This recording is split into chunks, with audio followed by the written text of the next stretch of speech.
I'm Robin Murdoch, live outside the Oakland County Courthouse here in Pontiac, where day 2 of testimony in the trial of the father of the Oxford High School shooter. It is underway right now. Who is on the stand right now? In my live report. Good morning, Amy.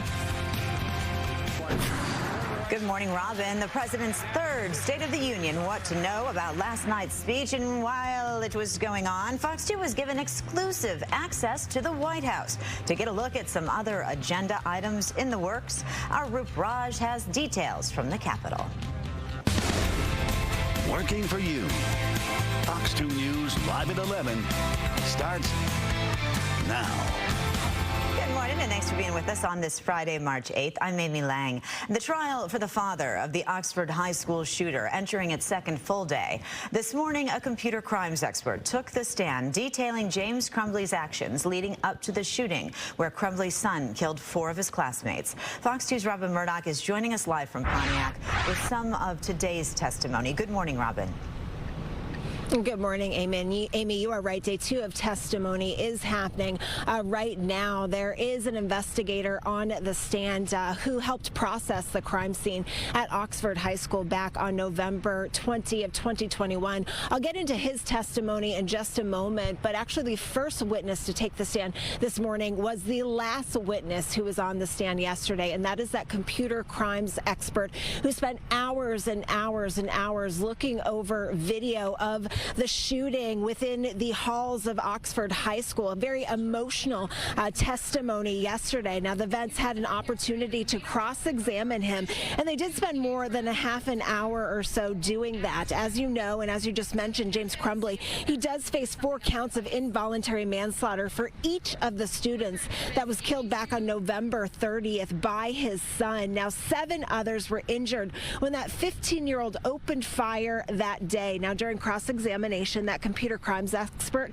asked about various videos that were presented to the jury of the shooter messing around with a gun while his dad was at home. The witness also questioned about social media posts, about messages between the shooter's parents, and about a phone call that James Crumbley made to 911 when he realized there'd been a shooting at the school. Take a listen. In that 911 call, Mr. Crumbley told the dispatcher that he saw and heard the sirens, if you remember the call? Correct. He said that he went to the Meijer after hearing and seeing the sirens? Correct. That his son was a student at Oxford High School? That's correct. That he heard that there was a shooting?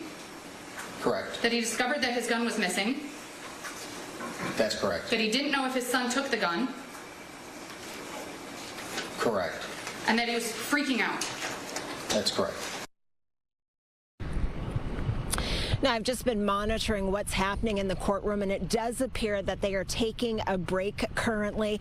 The last person that was on the stand before that break was an investigator who helped process that crime scene at Oxford High School that day. He has processed thousands and thousands of crime scenes. He talked about finding the backpack on the ground. He talked about the various bullet casings, shell casings that were littered throughout one hallway of Oxford High School as a result of that shooting. Now, during opening statements, the prosecution did say they could possibly call as many as 20 witnesses to the stand. Right now, we've had 3 witnesses go to the stand. This could go 2 weeks. Our very own Charlie Langton is inside that courtroom right now, and of course, he will have a complete wrap-up later today. For now, we are live here in Pontiac. I'm Robin Murdoch for Fox 2 News. Robin, yesterday at this time there was the teacher on the stand, and then obviously a couple of investigators since then. Are all of these people folks who have testified already once at the Jennifer Crumbley trial and are now having to relive this yet again for the James Crumbley trial? Yeah, you know, we are seeing a lot of the same witnesses take the stand. That first witness yesterday, she had some very, emotional testimony, very tearful testimony in Jennifer's trial when that happened in February, as well as that computer crimes expert. He also had a hard time talking about what he witnessed while looking at all of that surveillance video. He had a difficult time describing that during Jennifer's trial. And again, yesterday on the stand, he had some difficulty with that as well. So we are going to see a lot of similarities going forward with a lot of the same witnesses, a lot of the same evidence. We will see some differences, and of course, we will bring them to you as they do happen. Back to you, Amy. All right, as always, great job, Robin Murdoch. We appreciate you. Mr. Speaker, the President of the United States. President Joe Biden delivering his third State of the Union address. The speech, a look back at his accomplishments and a look ahead. The president also has his eye on Election Day with some swipes at his presumed challenger, Donald Trump. The speech also touching on a number of topics, including the economy, the war in the Middle East, abortion rights, and the crisis at the southern border.